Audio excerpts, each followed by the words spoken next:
May pa-order na naman kita niya na leche flan. So, 2 dosena. Rush order to. Ayan. Andoon na nakatimpla na yan.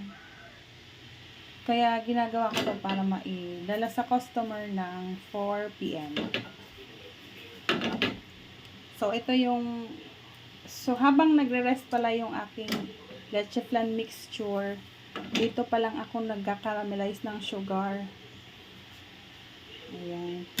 So, makita nyo, kakasain lang namin kanina at dumating yung chat na may order. So, diba? Blessings talaga. Kahit na tapos na ako kanina, kala ko wala nang walang kasunod. Bukas naman.